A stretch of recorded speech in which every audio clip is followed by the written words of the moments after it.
actually start fucking recording. Not forget that. Let's see. This up.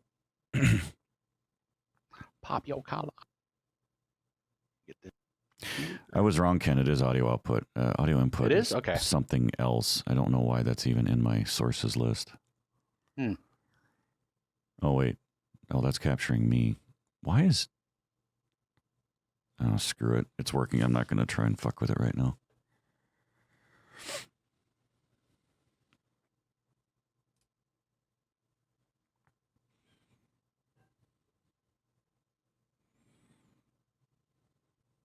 Oh, man.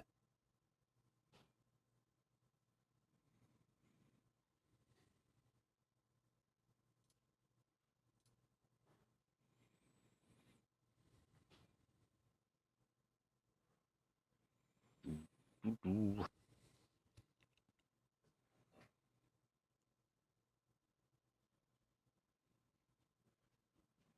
yeah, some of those images won't be able to go on the YouTube. Well, like I said, I can either blur it or you can just give me other ones. Doesn't matter to me. I don't know. I kind of want to just blur them. Don't matter to me. I mean,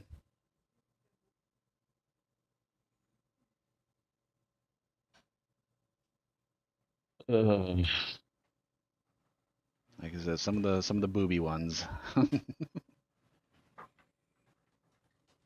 like that one. But it's so wholesome. It is. Like that. Yeah. That's totally wholesome right there. When the jeans asset is just a skin. Pretty much. I love that asset, though. It is nice.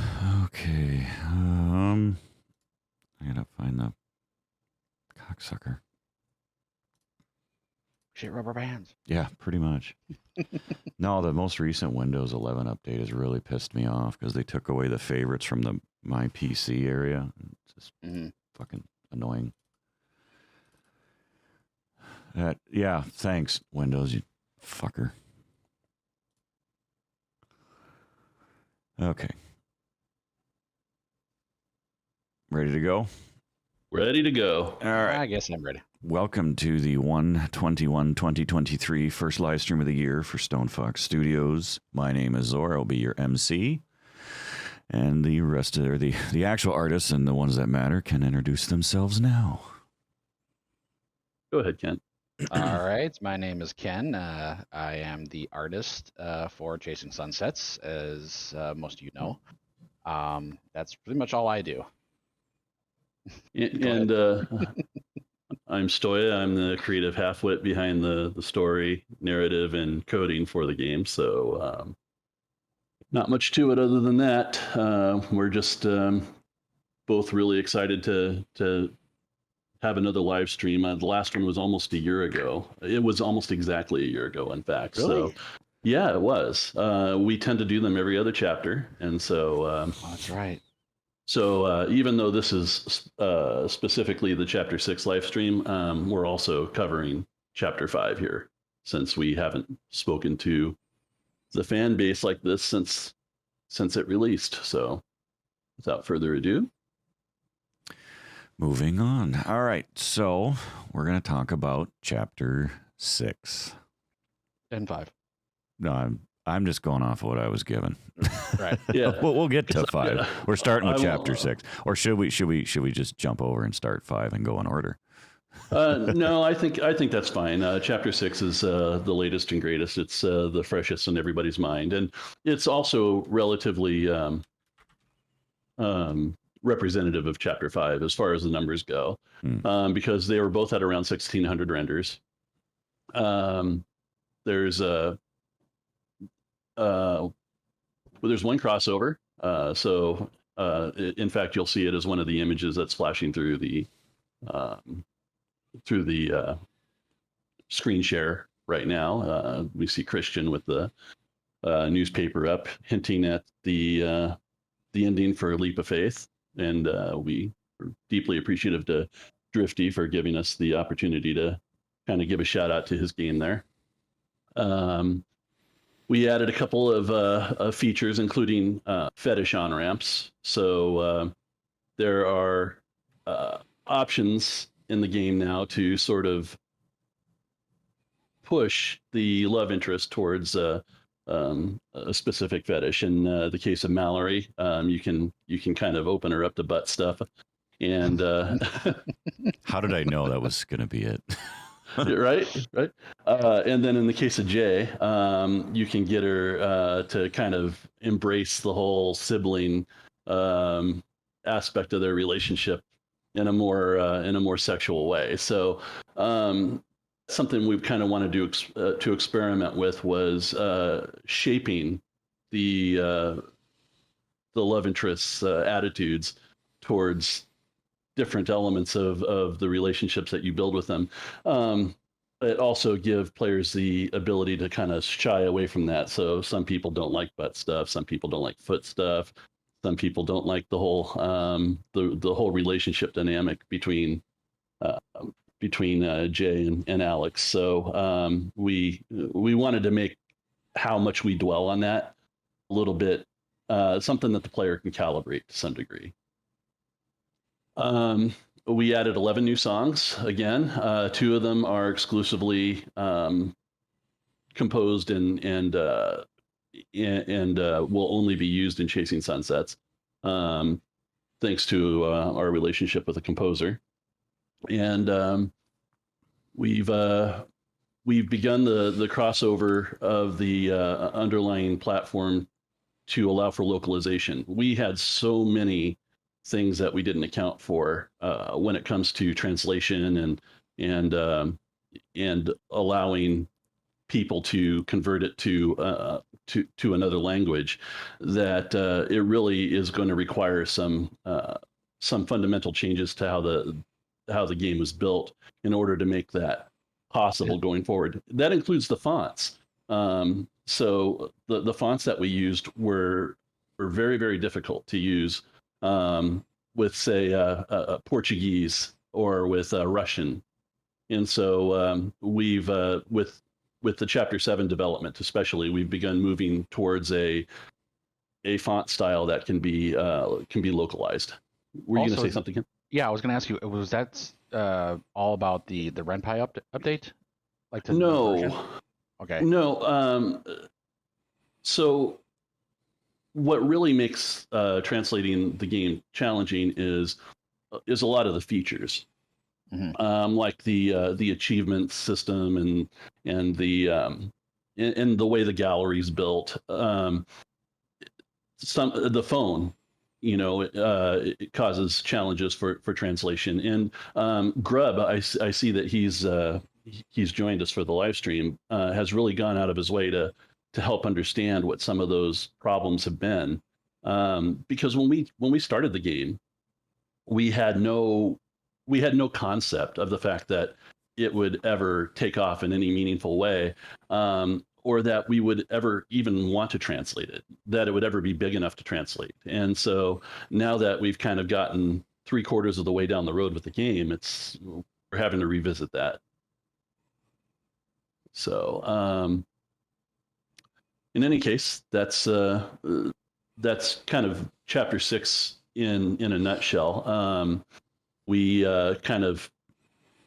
we wanted to start delivering on some of the promise that the Alex and Jay relationship was building towards, and hopefully we've accomplished that. So yeah, I think we did. And it can only get better. All right. Well, I guess we could move on to the next topic. Sounds like a plan. So, kind of challenges did you run into during the development of Chapter 5? Big one was time. We were running out of runway. We wanted to deliver the game in 10 total updates, including the prologue. So that was always intended to be the prologue in 9 chapters. We realized at the end of Chapter 6 that we couldn't complete the things that had to happen on the island in 1 chapter. And so we made the difficult decision to extend the game by 1 chapter. That was the biggest challenge that chapter 6 kind of helped us realize.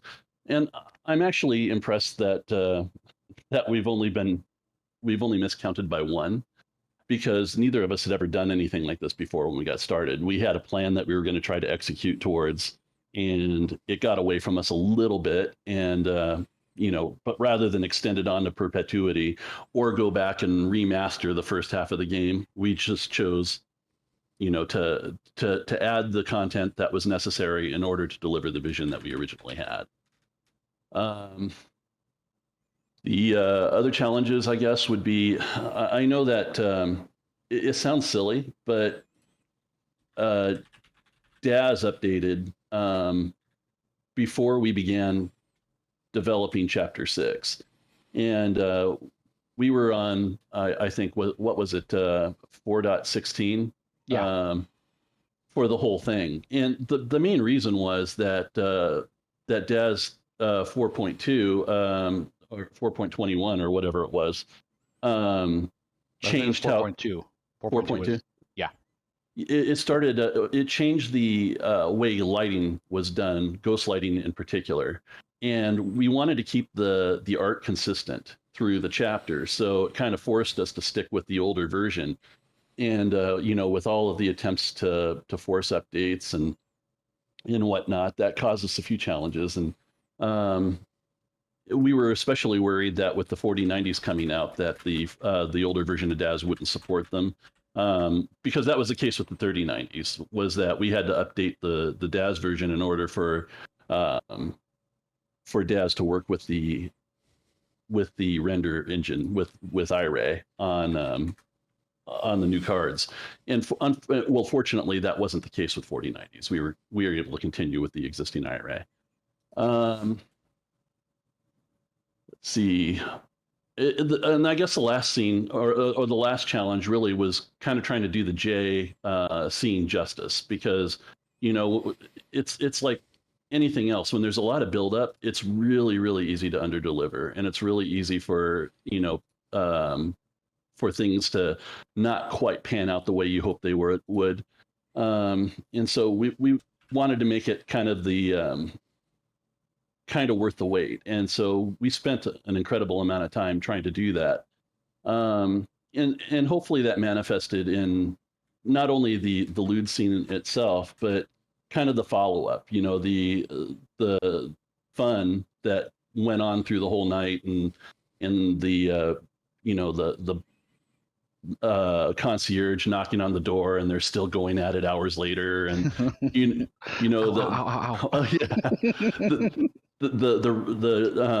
road rash in the shower and things like that. We just really wanted to feel like these guys have been waiting to do this for so long that they're gonna just gonna go at it. And, hopefully that payoff was there. So that was a very, very hard scene to go through, just in sheer trying to figure out like how from a writing perspective how to do it justice, and from a render perspective to do it justice. Like, you wanted to show that passion, you wanted to show that longing, that what they've been waiting for, and finally it's coming together. That's what she said. Yep, literally. And but I commend Stoya just for making that dialogue so easy to go through and give me a vision to how the scene should be. So, though it's funny that you should say that, because the dialogue changed so much in that scene from when you initially did the art to what was actually delivered. But it always does, right? Because it's almost like the dialogue delivered for you to render against is the broad strokes, and then it gets refined through the beta process, and it gets refined through, through feedback, and you and I will look at something and something won't feel quite right, and so we'll go through and adjust the line until it feels right. Sometimes we have to add a few renders. Sometimes we cut a couple things out. So the art was rendered once, but the dialogue changed dramatically in that whole scene. Mm-hmm. So I know that there was a couple things that I didn't realize it was that much. oh, it was a lot. Nearly every line in that scene was changed in some way, shape, or form. Thanks. Sometimes it's minor, right? Sometimes it's just changing the wording a little bit, making it sound a little less, hopefully cringy. Sometimes it's, to make it more physical, because as things move forward, you're less in the romanticism of the moment, and you're more into the physicality of it. So, Mm-hmm. it was just little adjustments, but they were there.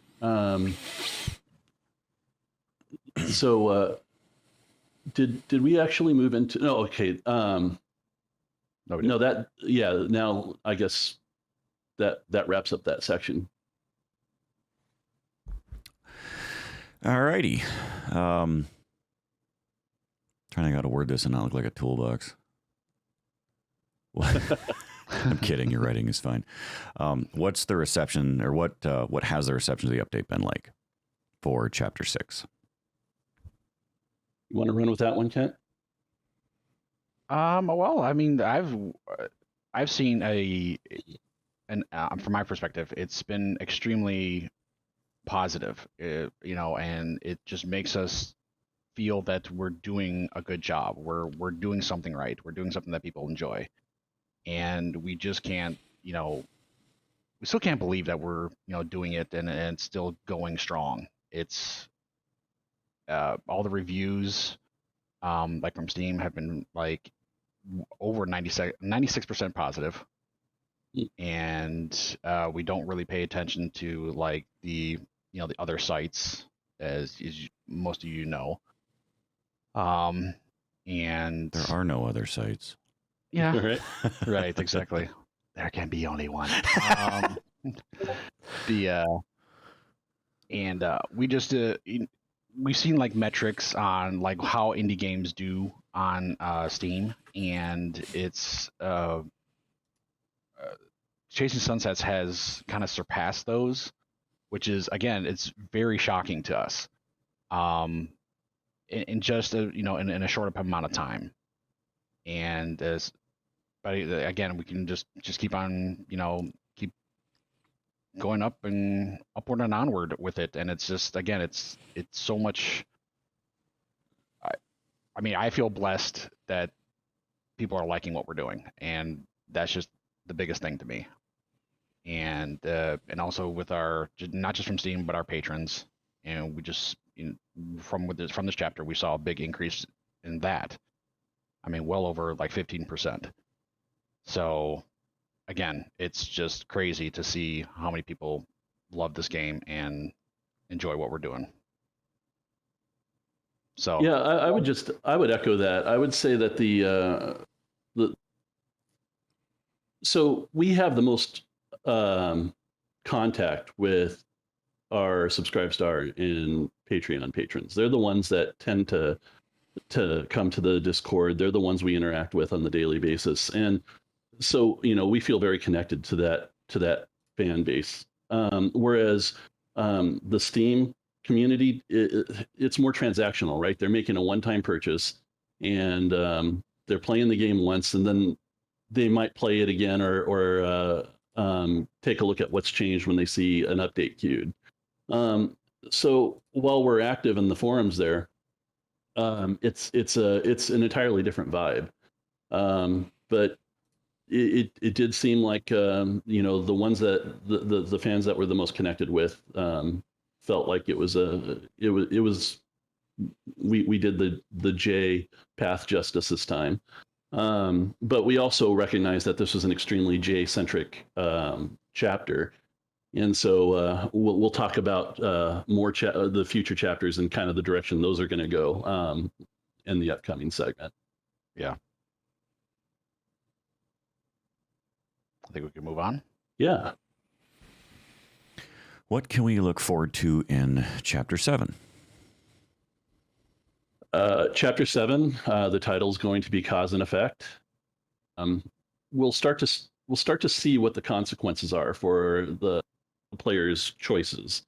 You know, that sounds ominous. It's not meant to, because, you know, even a good outcome is a consequence, right? But there's certainly people that have conflicting interests with both the MC and eventually those are gonna run up against each other, and we'll start to see what that looks like. We'll also be giving some love to the folks who are a little bit more interested in side girls. So we're going to start to see some of that come to fruition in Chapter 7. The moratorium on character deaths has officially been lifted. So we expect that there's going to be a game over in Chapter 7, at least one. And yeah, I think that's all I really want to give away about the about Chapter 7. Other than the fact that there's definitely going to be some focus on the story and the characters, other than the two main love interests as we head into the back 40 of the game.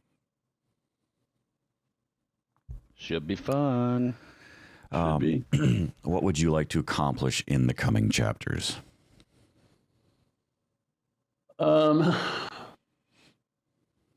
We haven't been successful quite yet in unifying the Steam and the non-Steam code base. And really the challenges around that were that some of the features were developed initially without Steam in mind. And so some of the API calls weren't included in the way data is stored for those. So it kind of forced us into making a Steam and a non-Steam version. That said, I'm very close to having a script that will go through and rewrite that using the proper persistent format. So I would like to see, you know, just us working on one version going forward.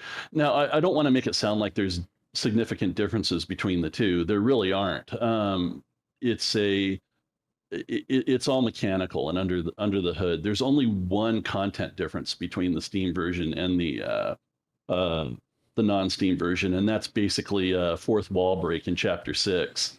That probably wouldn't make sense to a lot of Steam players, but it makes perfect sense to people who are deep into the AVN community on Patreon and whatnot. And really, it's in the laundry room when MC goes in and catches Jay in the dryer, and there's some talk about the fact that they're brother and sister, and you know, for those of you who've been around long enough, you know that incestuous relationships will get you kicked off different platforms, and it's a jab at Patreon. So we'll just we'll leave it at that. We would like the next build to be completely translation ready, and able to. I would love to be able to just give the script to a translator and get the TL files back and go from there. You know, forcing them to jump through hoops and deal with my shitty coding is not ideal. And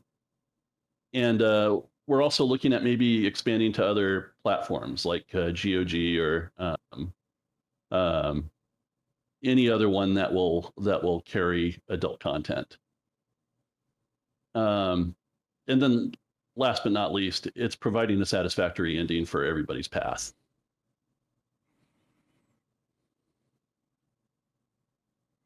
Yeah, people will complain though. You can't please all the people all the time, trying to just get you more people pissed off. No, I get it. And obviously, you know, the more faithful you are to getting a specific ending, hopefully the better the reward and payoff will be. That said, you know, what amounts to a good ending for one person may not check all the boxes for the next person, but we'll do our best to deliver to deliver in kind for the faithfulness to a playthrough. Yes. I think with that aside, we were going to take a minute and have Kent kind of do a quick demonstration on how we get a lot of comments about the expressions on the characters' faces, and you know, how we capture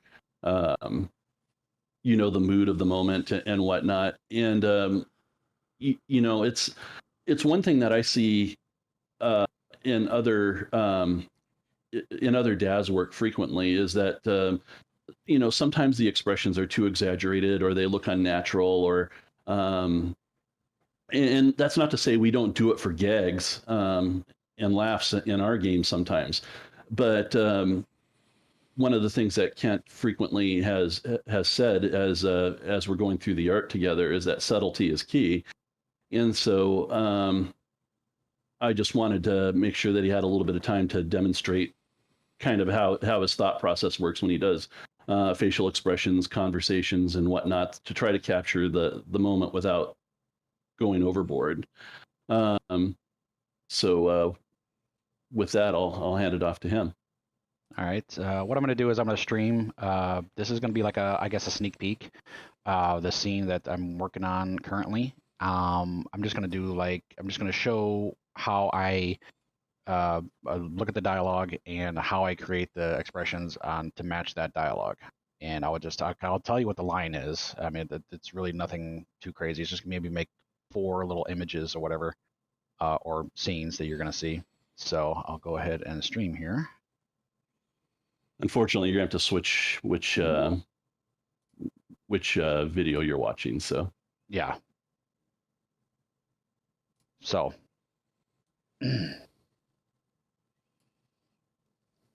so first we'll just let everyone just, when they get a chance to watch my stream, and see on the screen that we have Alex, and this is the default, of course, facial expressions that they start off with when you load them in. And all right, so we'll look at a line. Looks here. like he's thinking, did I leave the stove on? right? Did I leave the gas on? No, I'm a fucking squirrel. No, I thought Jay was an innie. Jesus. All right. So let's see. I'm going to take the dialogue that doesn't give anything away. Let's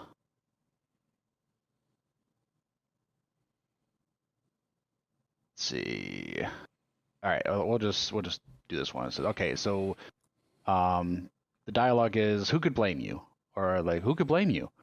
It's not what I was expecting to hear this morning either. Okay, so we'll start off. First, we'll get that out of RA preview. I said, all right, let's look at it here. This is, all right, so who could blame you? So probably look a little bit of a surprised look or whatever, or a concern. And then get a little So just raising the eyebrows a bit already kind of started to lend that look. Yeah. So then you just add a little bit more concern to his face, like oh my God, you know, like I feel the same way. So you probably get a little bit of a frown on him, just kind of just turn down his lips a little bit.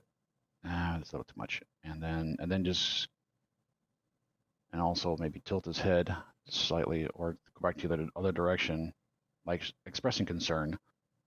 And then just kind of open up his mouth like he's just saying a simple word, and just like right there's your, you know,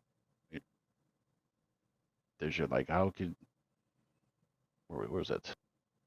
There it is. Like who could blame you? And then, you know, that could just be one simple line right there.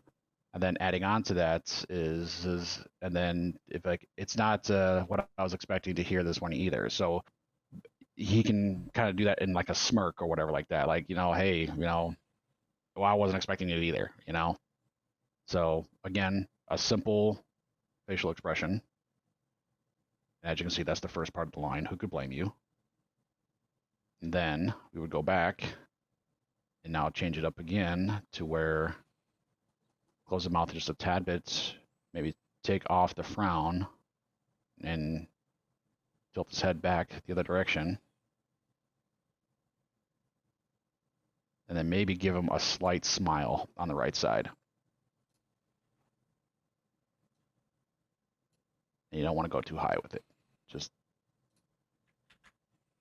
and then maybe even in a joking manner, you can try to take down the eyebrows, but then do the One eyebrow up. Yeah, one eyebrow up, and then maybe like a little squint. Like, Not what I was expecting here this morning either. yeah, kind of joking with it. But that's So, what always surprises me is how easily you transition into between expressions, and the truth is that you're not using a lot of, because there are expression assets. There are things you can buy, and they put expressions on characters' faces and whatnot, but they're almost always too exaggerated. right. And I'm all for like exaggerated expressions sometimes because it kind of creates like a little bit of a comic relief, and I love it on a lot of games.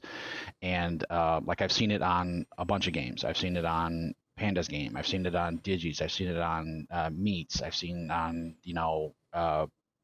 just a bunch of developers are doing that, and it's so much fun to get that comic relief with it. Just like how we did Jay with the burping. I wanted to make her face look like Beyonce at the Super Bowl. Just kind of just to do that stupid look. That's in how someone would, like, if they're holding in a burp. That's the face they're gonna make. And so, but yeah, but if we look at how I do expressions is how do we converse in real life? Do we make those big expressions or no? I mean, no, we don't. We sometimes fool around and, like I said, for that comic relief, but it's mostly our mouths are not moving much. They're very minimalistic. It's just slight movements in the lips and the eyes and whatever like that, and the head tilts and everything like that. So that's what I try to go for.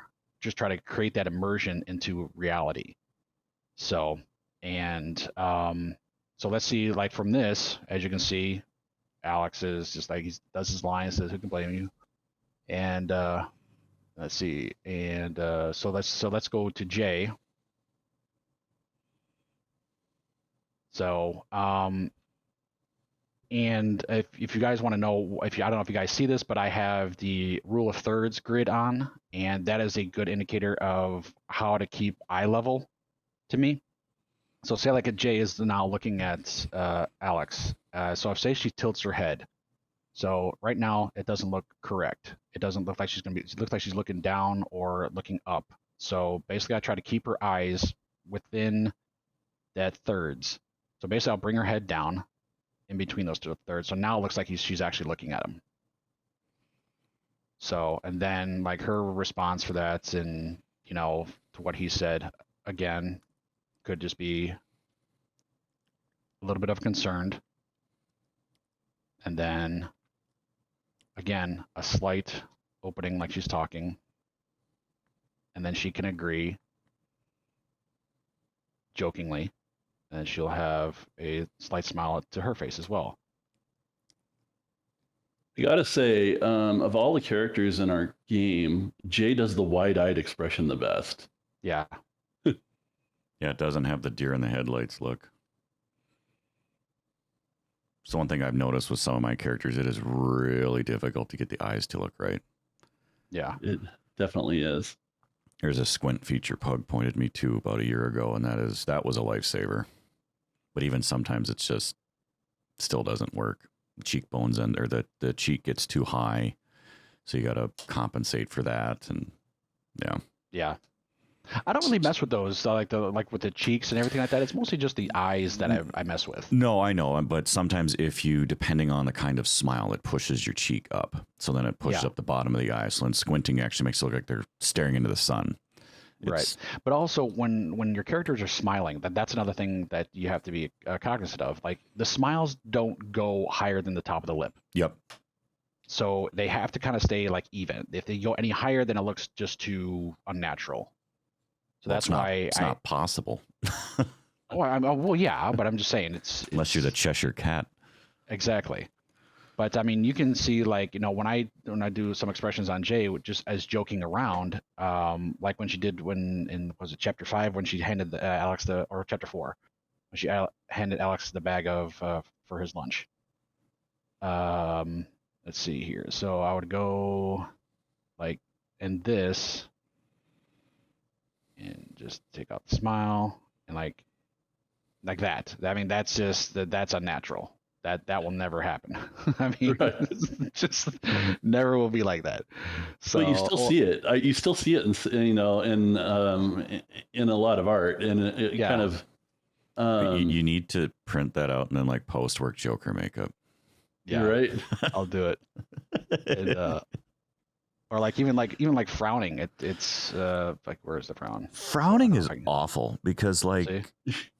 Right. Yeah, that is. No one frowns like that. I'm sorry. Unless they're doing it on purpose. Like if you're actually sad and upset, you don't look anything like that. Yeah. And then once you find your character's limits or whatever like that. It's like Jay's is like you can go up to maybe like 30% on a frown on her, and it looks okay. But if you go anything past that, it's just no. It just looks too much. So. And then again, with even Jay looking, maybe giving a smirk or whatever like that. Let's get those thirds back. So now she's not looking at the MC. Now I got to bring her up, kind of level. All right, now she's looking at him, and then now she's going to do her little.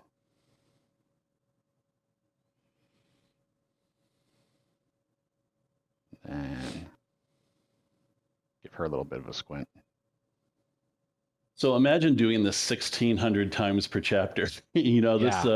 That's basically why updates kind of take the period of time they do. And then so if Kent was to hit save right now and send me the file to render on 24090s, it would take about 32 minutes. Yeah. To get the final image out. Even then, it has to be post-worked, and it has to be, converted into the form that we use in the game, and it has to be, renamed and integrated into the game. So the body of work is actually the posing by far is the longest element of chapter creation. And because yeah. Go ahead. No, continue. Because he's got to make the dialogue come to life, and he's got to build the room that these people are talking in. That's especially impactful if we've never staged a scene in that room before. He's got to set up the lighting for the room, and then once the scene is set, then the posing can actually move kind of smoothly, and he can hit a pace. But every time we change the scene, it's starting from scratch. They're in different clothes. The lighting's different. The time of day is different. We pay very close attention to all of those details. And that is even gets more difficult during the sex scenes, because the sex is a little different because it's a different pose almost every render. God, yeah, those scenes take forever and a day. Yes. And then, like the posing for the sex scenes, I mean, there are canned poses, but they're not awful. They're awful because you have to really kind of manipulate them to what you want, because the hands are not touching or they're just not in the right position. And that's when you cheat. Yeah, exactly. Clever camera angles. That's how you do it.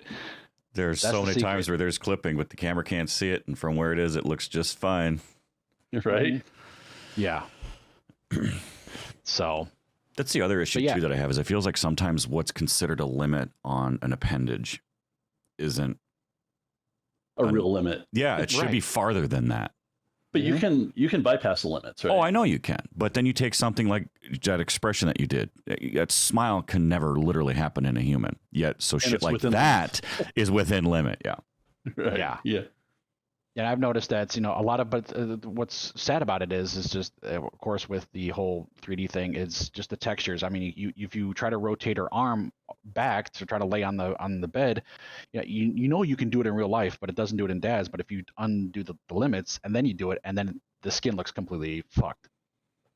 It looks stretched or it's folding in on itself. It's just, that's another limitation of it. So,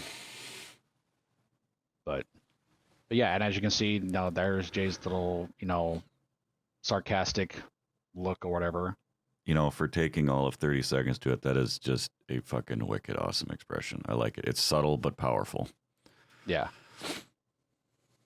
Yeah, and I try to kind of push myself with, I won't say expressions, but just more of like,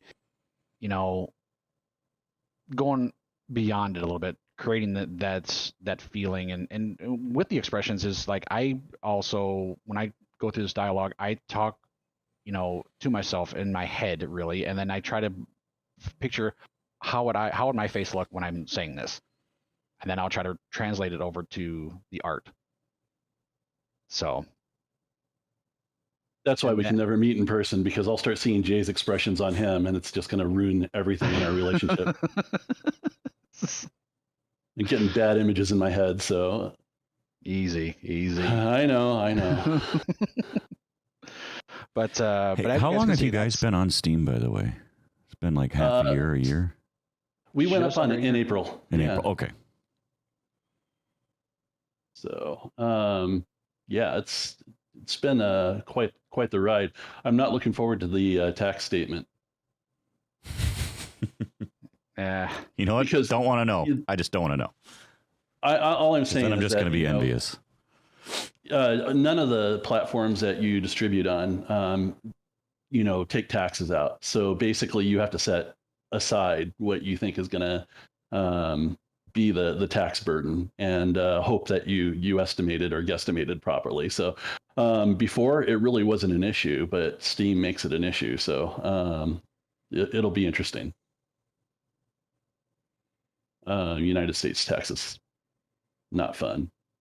We'll keep talking. I'm gonna go run to the bathroom real quick. All right, I think I'm up next anyway. You are. So same question to you. What stood out from your writing perspective for you in chapter 5 and 6? Chapter 5 and 6. Well, just kind of closing the loop on that. It was really about the payoff for following the J path, kind of being what all it was cracked up to be, I guess, and but also to build that intrigue around what happened with Christian and Sarah, that's kind of caused him to be conflicted, and keeping Mallory and PB's role neck and neck, and it's one of those things where most of the stuff happens with Mallory first, and then Jay comes back with the counterpunch. So for a long time, Kent was concerned that Mallory was running away with it, and that there was no way that Jay would be able to make up for her prologue showing in chapter 1, and she was too unlikable, and I was like, no, trust me. We're gonna have the opposite problem later, and so hopefully that was something that I was able to engineer. All right, I have returned. Welcome back.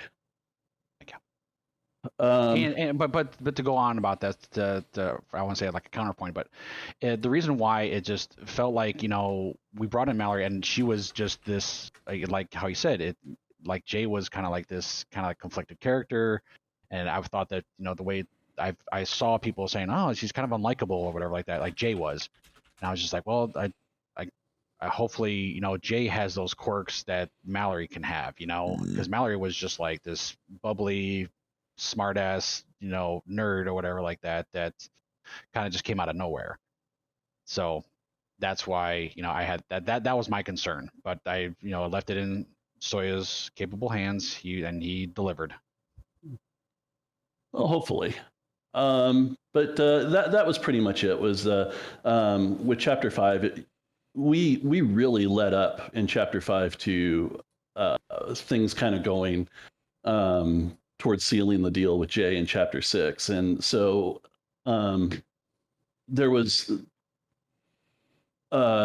I think that early on in the chapter, when people were reading the text messages between Jay and Alex, that they're like, "Oh, this is it. This is when it's going to happen," and they may have felt a little let down at the end of Chapter 5 when it didn't, and it ended with a Mallory scene. But we didn't leave a lot of room in Chapter 6 for anything but Jay, and so we knew that payoff was going to be there. And but at the same time, people that aren't on the Jay path, or people that still prefer Mallory, or are trying to thread the needle, they would have found it to be a fairly light chapter for their particular girl. So there was a trade-off there, and hopefully Chapter 7 will start to balance the scales a bit. With that aside, I guess we go straight into Q&A. Alrighty, Q&A. Jay and Chasing Sunset profile backgrounds, badges, etc. Are they ever going to happen on Steam? We are looking into it. I just have to figure out how they're supposed to look and like what goes into making them. We have discussed this, and it's already on paper right now. We've got to figure out how we're going to do that. So they will be coming. Not really sure how fast, but we do plan on creating that stuff for Steam. Ideally, we would like to deliver it with when we go out of early access to full release. So that's the plan. I don't know that we'll try to be transparent about it if we run into any roadblocks or anything else, but that's what we want to do. Having said that, we're not quite there yet, but fingers crossed. Yeah, but it's like I said, it's on our minds, and we definitely plan on doing it. Next. What got you guys to think we should get together and make an adult visual novel? Chance. It pretty much was. It was a very kind of like strange of how we were introduced to one another. I started in Daz just about 2 years ago, about 2.5 years ago. And I was just started making fan art of other games. First was Jill's being a dick, and other characters from other games. And I found this one game, The Adventurous Couple, and I really liked Anne, and she was a very unique, very exotic looking character. And I was just like, oh, I want see how I want to try making her. And I joined the Adventurous Couple Discord, and that's where I met Stoya. And I started making fan art of her, and he was just like, "Oh, hey, you're pretty good. That's you got some talent here." And I'm just like, "Thanks," and whatnot. And we just kind of just talked from there. And then I met Panda, because he was also on Being a Dick server, and he was a Jill enthusiast like myself, and I started making renders, and we saw all three of us started talking. But people were, after about a month or two or a couple months, people were asking me, hey, why don't you make a game? And I was just like, I was really unsure of myself. Like, it's just I don't know if I should or not. I don't know if I had the time, whatever. And people were saying, you need to make a Patreon. You need to, make art because your art is good. And then one day, Stoya just came to me and was just like, do you want to just think about maybe playing it, making a game? I mean, we could just try it and see how it goes. And then I was just like, you know what? Fuck it, let's do it. Let's give it a shot. I mean, what can we lose? Let's just have fun making something. And here we are. You were a harder sell than that, bitch. Well, yeah, but again, he's Sparks notesing it. Yeah, it's just I He's had a like, little I bit of don't know, man. yeah, there was a lot of Pitch me a hesitation on my story. no, it was Pitch. just that because it was more of I wasn't confident of my art abilities. And I just didn't want to, throw something out there that, and I didn't want to be that just be like, okay, here, make this art. Oh, your art shit, I'm done. That type of thing. It's just that's why I was more hesitant. I just didn't want to. I don't like failing on that aspect. So yeah, I was a harder sell, but when we got to it, we realized that okay, this is not that difficult, but it is still it's going to be a learning process. But yeah, on the prologues renders, those are probably just after what 3-4 months of me messing with Daz. Yeah. So and that's when we started the game. And I would say that from my perspective, I had just gotten into the AVN genre, and I was a fan. And what I started to find was after playing the top tier titles at the time, you didn't have to go to the B list very very deep before you started finding all kinds of grammar issues. You started finding all sorts of dialogue issues. And so I started helping other devs with proofreading. And, then after a while, I was like, I stopped looking at the structure of the sentences and I started looking at the structure of the game. And I was thinking to myself, that doesn't make a lot of sense. Real people don't do that. And so I just started thinking maybe rather than fix other people's stuff, maybe I'd take a page from Ugu's playbook, and I think once he said that, he kind of put the bug in my ear that maybe I should try doing something on my own, and so that's what led to the conversation with Kent, and we haven't looked back. Yeah, but going back to it, like what Rex said, it was started on a fuck it, like, hey, let's give it a shot. Why not? Just let's have fun with it. It really was. The prologue was a proof of concept. Can we do this? Can we deliver something that that isn't going to just get panned? And we got a fairly charitable early response that gave us enough encouragement to proceed with chapter 1. Yeah. And chapter 1 resonated pretty well, and so we just kept refining our craft and working towards and once the momentum gets behind you, it's addicting. We have a lot of fun doing this. Yeah, it's still every day. After I get home from work, I relax and then I start doing renders, and it just makes my day. It's so much fun doing this stuff. That's true. We talk literally every day. Yeah, and we just kind of go over everything, and we just even if it's just bullshitting, just hey, how you doing? How's your day?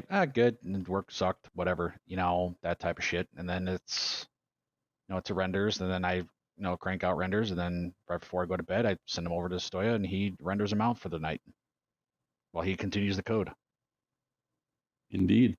So, okay, next. Are all the characters based off someone you know or have run into during your life? Not all of them. Some of them are fabricated out of the Mark 1 Mod 1 asshole. Just pulled it out and developed a character around a trope. Other characters are very much Fiona is very much a real life has a basis in real life. But I see Alex as kind of having a little mix of Kent and I, in his attitudes and approaches. So there's a little bit of that. But Mallory and Jay are purely generated out of kind of our headcanon. We knew what they looked like. We knew what role we wanted them to play, and we wanted Jay to be the competitive you know, fiery redhead. fiery redhead, exactly. And we wanted Mallory to be the quirky. She was the Velma to Jay's Daphne. That was kind of our mindset. So not really based on real life characters. Many of the situations are, though. So the circumstances that the characters get into, in many cases, have a basis in some experience from my life. And for me, from a render standpoint, Jay was just she's originally started off as a different character as a preset, and I just kind of refined her from there because the original preset just didn't work well because it was originally a Genesis 3, then turned into a Genesis 8, and then at Genesis 8 bones were like all jacked up. So I was just like, forget it. This, and plus her look did not fit in the Chasing Sunset universe. She looked a little too cartoony. So I kind of just refined Jay's look, and right now what you're seeing on screen is I would say the 13th version of Jay. So then that's pretty much like the final one. Maybe like a 13.5, I think, because I actually changed the color of her tongue or whatever like that because I just didn't like it. It was too pink. But yeah, so Jay has gone through a lot. Probably the most refinement. Again, all my characters for renders were not really based on anybody. It just perusing the stores and seeing what characters really stood out to me. Of course, Jay, as a lot of people said, like, oh, her skin color and her hair and her eyebrows don't match. Well, she's like an enigma. This is like, there's no way a redhead looks that dark or whatever like that. Well, I've tried Jay with fair skin. It just does not look right. It looks totally off. And again, Jay is an amalgamation of maybe 3 to 4 different morphs. A little bit. There's one solid morph in the face, but I also have added a couple extra morphs in her like mouth, nose, and eyes, and that's about it. Body is all completely custom. I do have a base, but again, I added musculature and shaping morphs to her body, so she's the most heavily morphed character in Chasing Sunsets. Even more than Alex. Yeah, she takes longer to load into a scene than anyone else. Wow. So yeah, so again, she's got 3 or 4 different characters in her on top of other morphs. So yeah, like I said, she's the most heavily morphed character in the game. Cool. So, and that's another thing is like what Reki just said. It's just she doesn't look like a lot of characters, and that's what I try to do. I try to with the characters look, I try to make them not look like the standard characters. Like a lot of the games that originally came before us, you have the original, like say the male characters. There's a Michael 7 or Michael 8 is just straight that character, and nothing done to him. Well, Alex, our main character, is a blend of several different male characters, and I wanted to make him look different. I wanted to make him look a little bit younger, and just not have the standard look to an MC.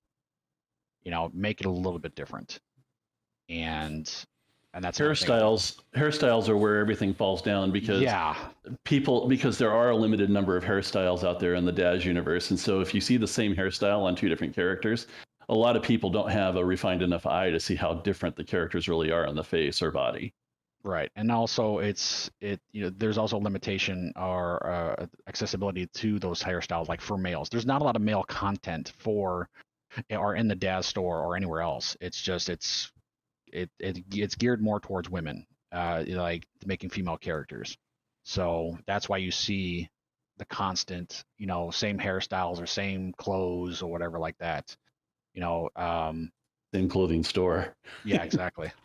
So yeah, the clothing stores. I mean, same assets. I mean, there are other things that are coming out now, but we try to change it up. Like and a lot of developers that I have seen, we kit bash stuff together. We try to take one room and put different furniture in it just to make it look different. But because we don't want the standard, like you said, clothing store.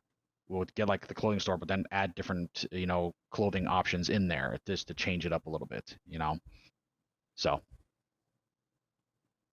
okay, next one. Did anything specific inspire this kind of love story, or were you playing around with the idea already in your head, talking about Jay and Alex? So it's interesting that I really like that question because I had to think about it a little bit. The original story was going to be even smaller in scope because when Kent and I got started, this was literally a proof of concept. So my initial thought was that it was going to be a short story. So the initial short story that I pitched to Kent was that that Jay and Alex were estranged step siblings who ended up sailing their parents' catamaran back to Hawaii, and they end up kind of getting in a situation where they're at sea a little bit longer than they planned on, and it forces them to deal with the issues that they had as children, and then on the course of the trip they end up getting a little bit more physical, and it was supposed to be a self-contained short story, but that ended up being the seed that became the greater Chasing Sunset story, because once we started getting a feel for the prologue and we started working together and started feeling the gears kind of mesh, it went from a short story to a full story. And that's when we ended up with what we have now. So the core was always Jay and Alex getting together. And as far as what motivated that, I think we just wanted, because if it was a random guy and a random girl that ended up on a sailboat going across the ocean, that's not really all that kinky. It's super vanilla. So the step sibling relationship was something to spice it up a little, and I think that's kind of what led it in that direction. Yeah.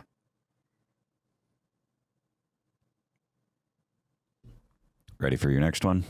Yep. Sure. Would you guys change anything now that you have learned from previous chapter releases of Chasing Sunsets? So much.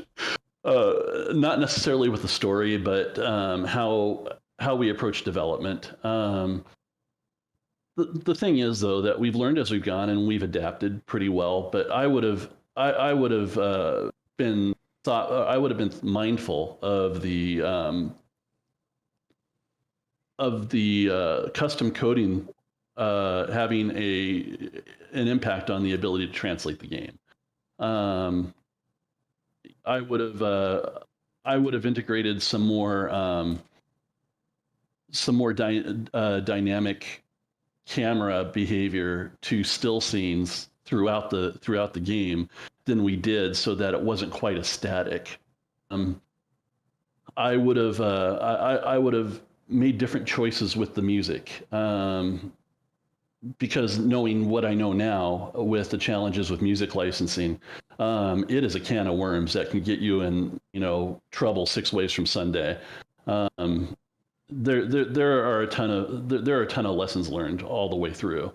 As far as the story goes, no, I think we picked the right length story and the right number of love interests and whatnot for a first project. If anything, it ended up being more than I thought it was when we got started. I honestly anticipated when we got started that we would be done by now, and the level of effort is just was difficult to gauge without prior experience.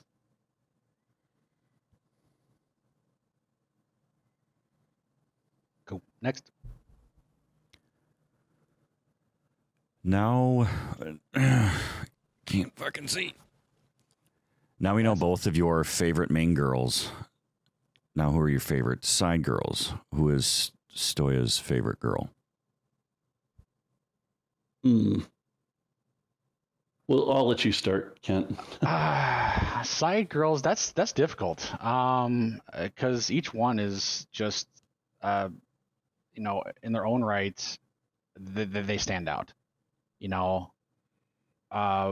Lisa being also one of the first characters that I've ever made. I have an attachment to her. Mallory again. Well, no, I'm sorry.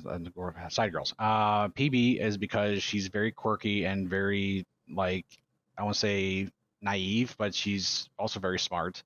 But she's very playful with it, and that's fun. Tara, she's another one that I really like because I love her look.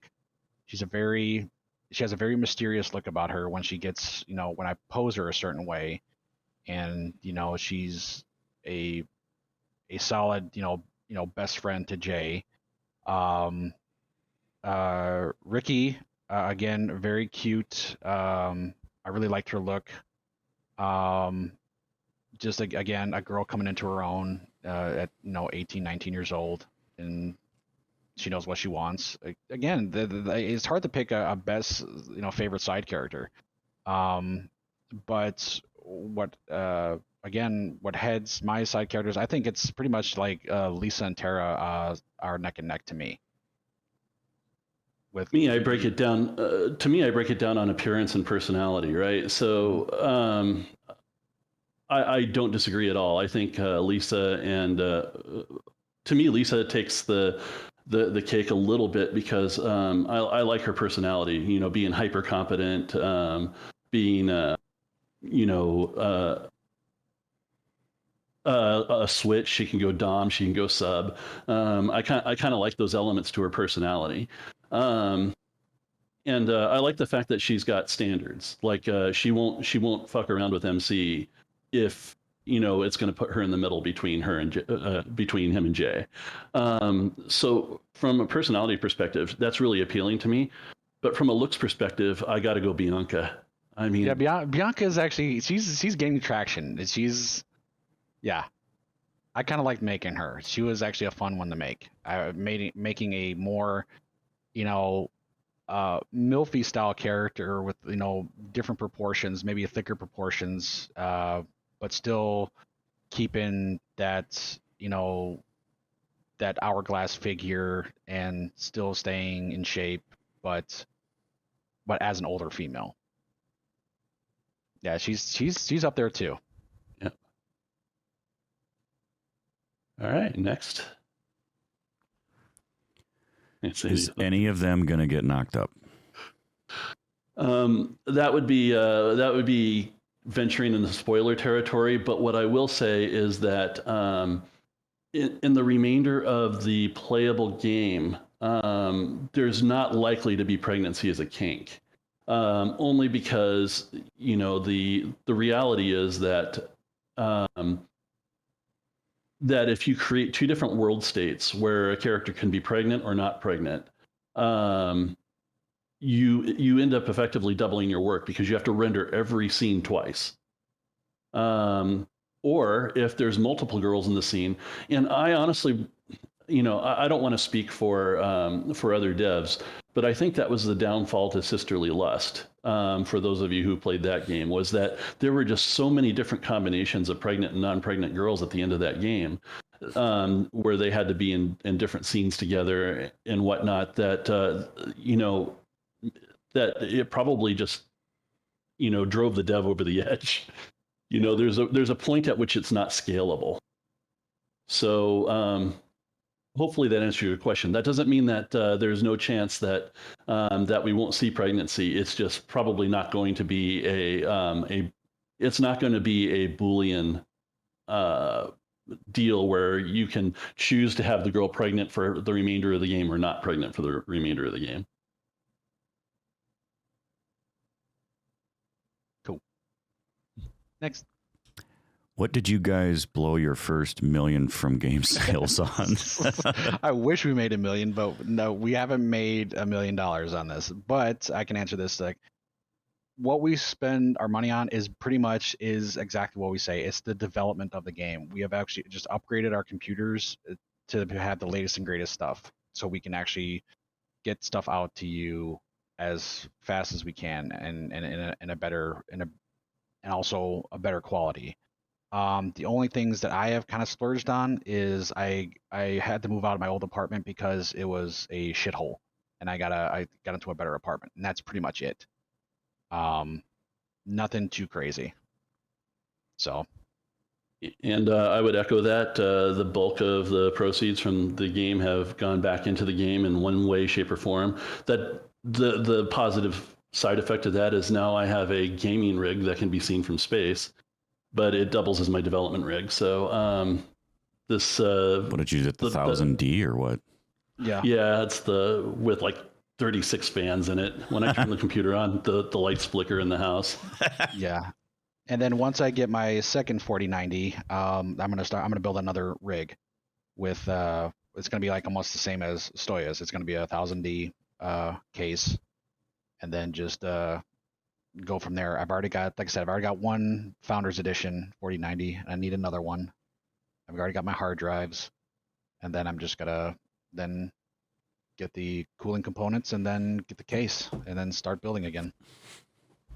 Yeah, but we're nowhere near. We've come nowhere near $1 million with development. We've certainly covered the cost of our equipment, though. Yeah. Will anyone steal Joe? Do you want to keep going?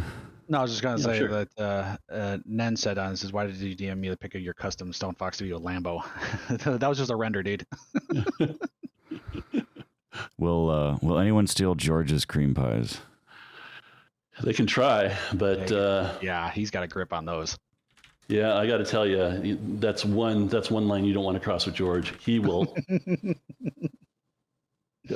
Some men just want to watch the world burn, and that's George if you fuck with his cream pies. Yes, exactly. All right. Is Jay's appearance based on or inspired by anyone? I think we kind of covered that already, actually. Yeah, she's not really it's not anyone. Again, she originally started off, I'll say it again, as if you look it up, by a developer or a asset creator named Red Ant Art. He had a KC Reed update or asset morph. Again, that's how she started off. And I just really liked how the figure was. It was like a very slender but very athletic figure. So that's how she started, and that's why I just progressively changed her to fit our story and made her who she is today. And that's how it started. But as far as like real life persons, no, none of these characters are geared towards anyone I know in real life, except for Bianca. I actually know Bianca in real life. So does she look like that? Because if so, you're introducing us. No, she doesn't look like that. So she's not as thick as her, as Bianca in the game. But no, my friend Bianca, I've known her for like 20, 30 years, and she's a cool cat. And I just thought the name, I just really liked her name, so that's why I just added it to her. Kentyrr casually crushing my soul like Thanos snapping his fingers. I will say though, I'll be arrogant on your behalf because I recently played Horizon Zero Dawn, and I just thought how much better Aloy would be if it had been Jay. Yes.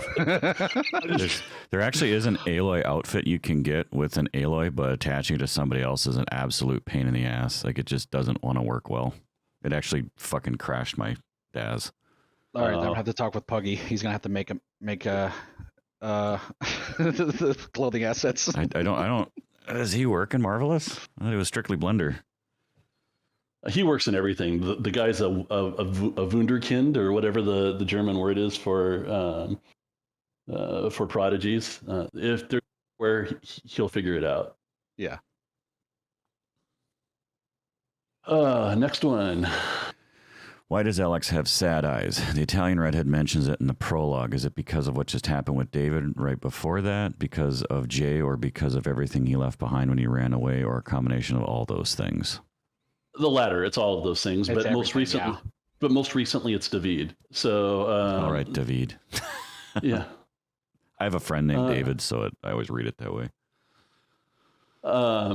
Yeah, he's he's right on the edge of alcoholism at that point, and he's been drinking David's death away, and of course the whole reason he's out with David is because of the family stuff, and he hasn't been home in 4 or 5 years, so it's been a struggle. But fortunately, the 5 years on the road went a long way towards maturing him a bit. So depending on how you play. Yeah. Will there be a chance to have romantic relationships with all the girls, or do the endings have a romantic relationship with one girl and amicable with the rest? I'm good with just Jay, but I'm curious. That's delving into spoiler territory, so I want to be careful on how I answer that one. The reality is that that with the endings planned, there are a number of ways that they can go, even with a specific character. Like if you go with a J-centric playthrough, there are going to be variations of the J ending. There are going to be variations of the Mallory ending. There are going to be variations of the men going their own way ending.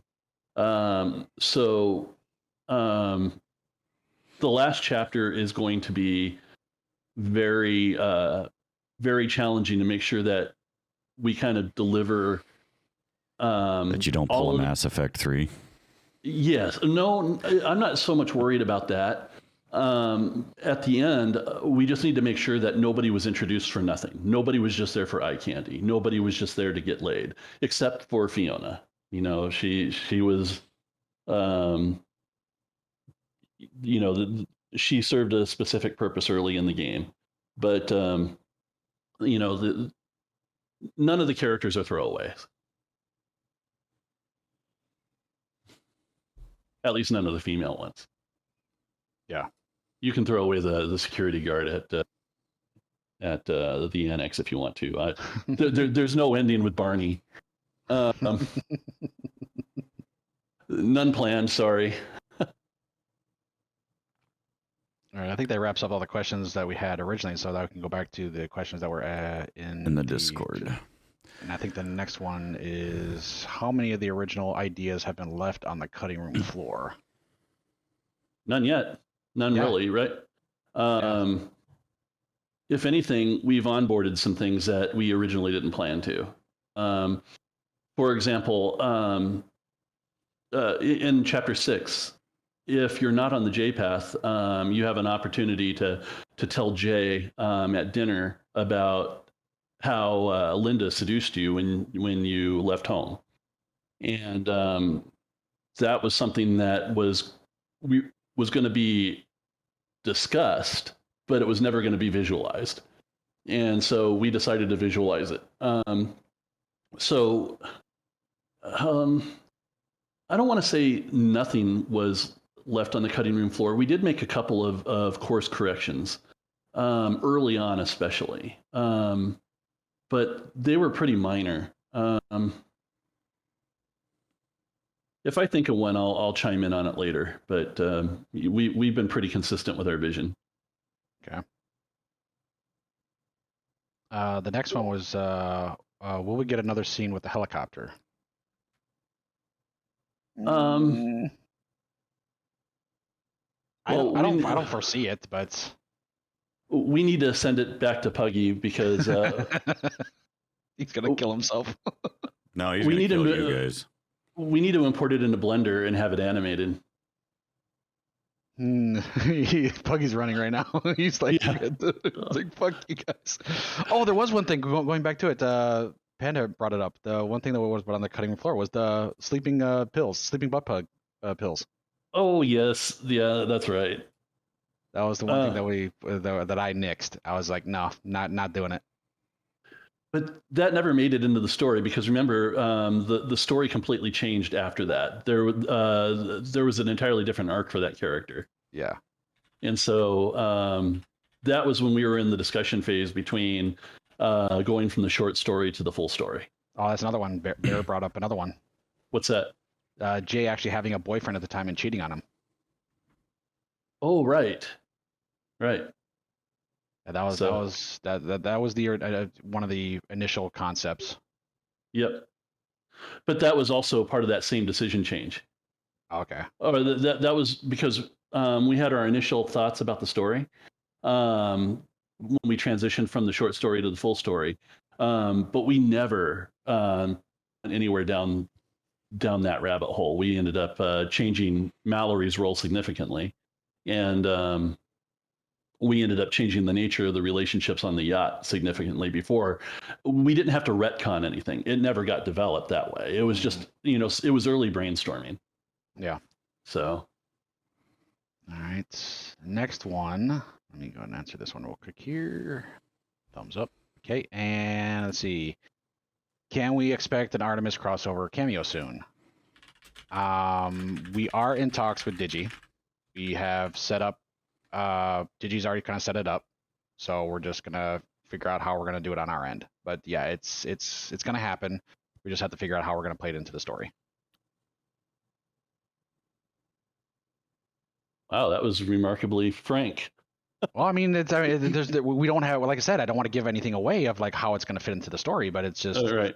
We have to, again, Digi, Stoya, and I have to sit down and, kind of figure out where we're going to go with it. And that's all. But we had that plan, and we're also going to do I put this out there, as far as a cameo for, Eternum. I have a plan to bring Eternum into our universe just as a kind of like an Easter egg, I guess.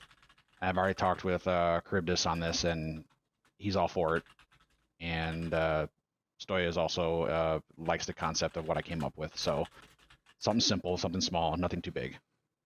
We'll see more with Summer Scent as well, and I think we might try to do something a little bit more substantial for with Drifty. So yeah, that too. Yes, that is still coming as well. More. So we're working out details, but we're hoping to see those crossovers in the coming chapters. Yeah. Does that wrap up the walk-ons? Nope, we still got a couple more. Okay. Let's see here. Let's do this one. Hold on here. This is by Shift. If you guys plan to make more games, and what were the themes of the games will be focused on? Will it follow somehow the same formula when it comes to the theme of the game?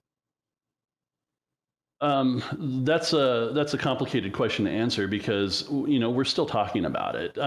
We plan to make another one.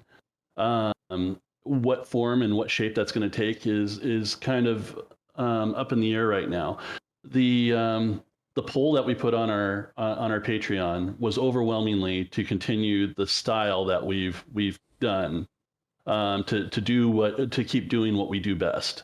At the same time, we understand that the payoff from the loot, because people play let's be real, people play these games for digital tits and asses, and granted, there might be variations on how much story or how much buildup they want before that payoff. Tastes vary, but we also have to make sure that what we do next offers more consistent payoff throughout in a realistic way. So, we obviously can't be waiting until chapter 6 of our next game before deals are getting sealed and whatnot. So whatever we do next, we would like to do additional work in this universe where these characters can reappear at least as cameos, or have tangential connections to the story. But we're not going to limit ourselves to that. If we have to do something completely outside a universe and build a new one, we will. Yeah. All right. The next.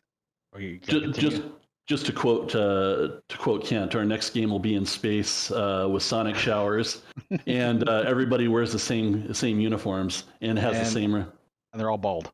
Yeah. That's a laundry list of all of his headaches with the art. So But hey, we'd be able to get content out every 6 weeks. Probably. Same lighting, nothing changes. Just put them all in fucking spacesuits that you can't see through. Then you could do it in 4 weeks. There you go. Have the dictator asset poking out the front of the spacesuit. Yeah, that's yeah. Nice. All right. Do the alien chest burster thing, just comes right out. Just all right. We're okay. Next one, is Terra gonna have a side story? Are the ski lodge ladies making a comeback? Or are we gonna see them again in CS? We will see at least one of the ski lodge ladies in person again before the end of the game. We will find out the disposition of both of them, however. How that happens is not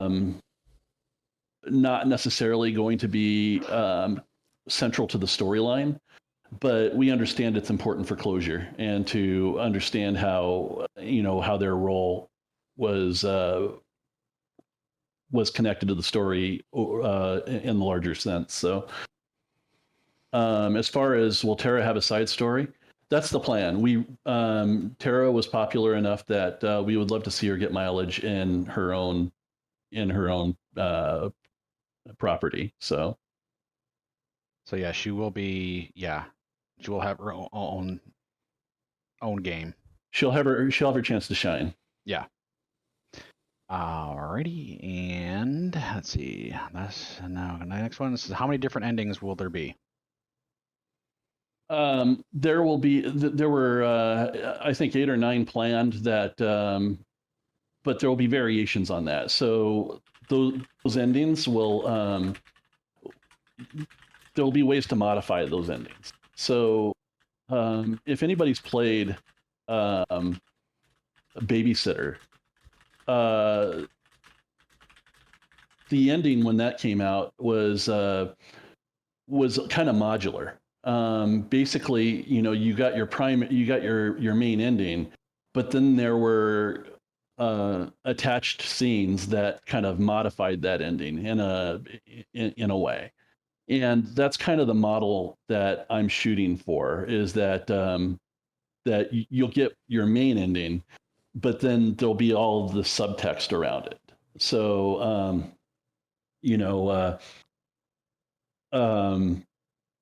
say that you did this with one girl and you ended with this girl. There's probably going to be some sort of carryover from those two relationships. So I would like to see that reflected in what the post game looks like. And a little going off the reservation with this, but one of the things that Kent and I discussed was the possibility of, after the game, when it's released, is possibly doing like an epilogue kinetic novel that takes your choices from the game and shows how things look 5 years down the road. Yeah, that'll be interesting.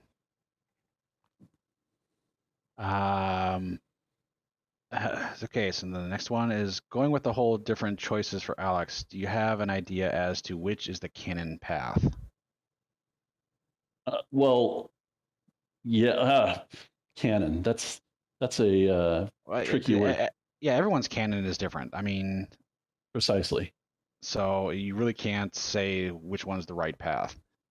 It just depends on your play style. I mean, I know what path I'm taking. Stoya knows what path he's taking, and everyone else can, choose their path, and that could be their canon path. But I will say, though, that if you hit a game over before the final chapter, it's probably not a canon path. Yeah. I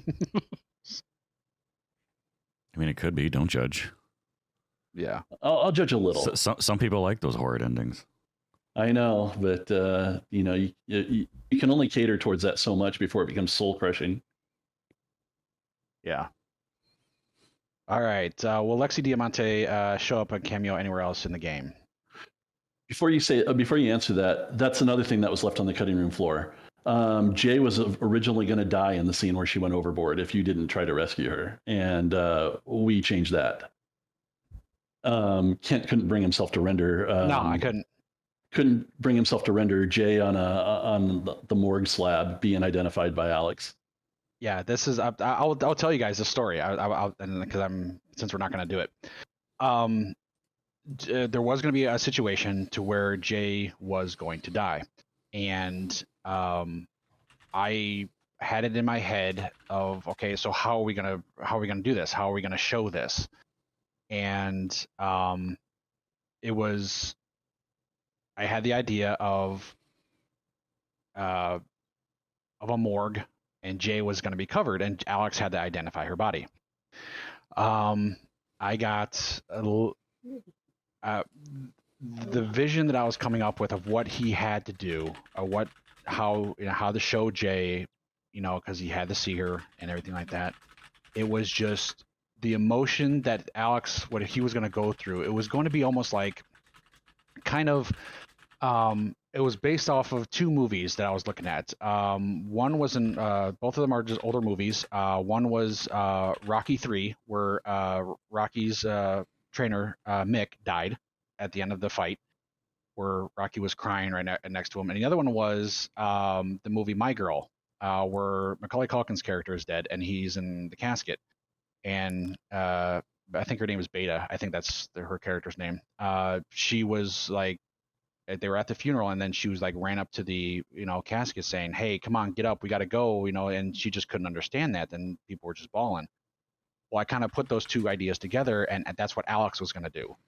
He's like, no, come on, Jay, I can't do this without you. I can't, this can't be happening, that type of thing. And when I was going through that whole scene, I literally was getting choked up and crying to myself. I had tears in my eyes. I just can't do this. I can't kill off this character, because she has just become a big part of the story, and I've become attached to her. So I kind of told Stoya, we can't kill off characters. We just can't do that. So I mean, we can maybe skirt that issue a little bit, like we showed, like almost drowned, but she gets saved. But at that whole thing, like if you're an asshole to her, whatever, that was a lot easier to do. But again, I rewrote the whole script. Yeah, and again, it's just like I couldn't. It's very difficult to put these characters, especially the female characters, in a moment of vulnerability, of hurt or despair. Just like when I was posing her when in the first chapter, when the alleged rapist, and she's crying, asking, the MC for like, "Hey, wait, please," and then she's literally crying in front of him. That was very difficult to do. I was just like, I didn't want to see her in pain. I didn't want to see her in that moment. It's very difficult for that. So that's why we kind of nixed the whole killing off the character idea. So I know we segued there, but you asked the other question from the chat before. I forgot what it was though. It was like with Lexi, if she's going to show up, and then there was like one more. Lexi. Yeah, is Lexi going to show up again? Oh, well, that's undetermined. What the next Leap of Faith crossover will. We had some ideas. I don't think the ideas that I initially pitched are going to work in light of the game being finished now and looking at the Indian world states. So we're gonna we do want to do something. I don't know if it'll necessarily be with Lexi, but I do have an idea about what the final Leap of Faith crossover would look like if Drifty approves. Yeah. All right. You mentioned an epilogue. Sounds like maybe a Steam DLC expansion possible after a full game is done. Possible, yes. That's possible. We the DLC expansion though, I don't know that we would. I mean, that would be a thank you from us to everybody who supported us along the way. I don't see us making that a paid DLC if that's the case. That would just be something that we wanted to do to close the loop on the game. Yeah. All right. Will we ever throw Clone Boy to the sharks? So, well, we already did, but yeah, everybody did, because he ends up off the boat one way or the other. Yeah, exactly. So you can say that we've technically already done that. Yeah, there you go. So funny story. we originally envisioned the scene where when he gets tossed overboard because of his cologne, you see all these shark fins heading away from him. So, and a disaster is like a cleanup that they got to do. And there's going to be like an oil slick around him. Yeah. But that was just a little bit in cheek, a little too on the nose. So the fact of the matter is they threw somebody overboard, and that's a fairly heavy thing. So yeah. So yeah. And okay, we maybe have but the real one. So would he ever have gone through it with it had MC not come in the last second? I know Jay would probably have defended herself, but well, there is an option to walk away and leave Jay hanging, and so if you say, fuck you, sis, I'm out, Jay does handle it on her own.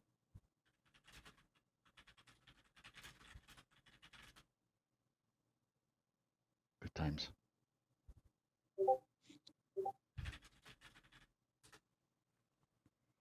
What will happen to Riley Reid? Will she see more mileage? A character like Riley Reid is just too powerful to be held by one game. That's right. I'm sure that Riley will be seen in future content one way or another. Grub was expanding on that. Says, I'm saying that if she hadn't defended herself, would he have? That really depends on the state of the MC towards Jay. If he would have been willing to let her jump overboard and drown, he probably wouldn't have defended her from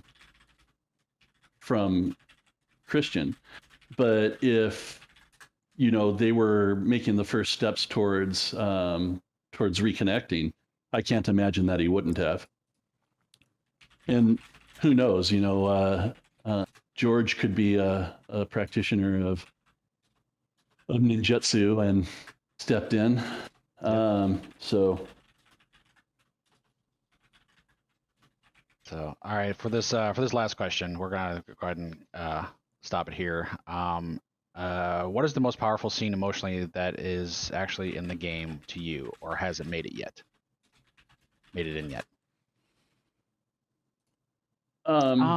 You go ahead. No, go ahead. For me, the most emotional scene is probably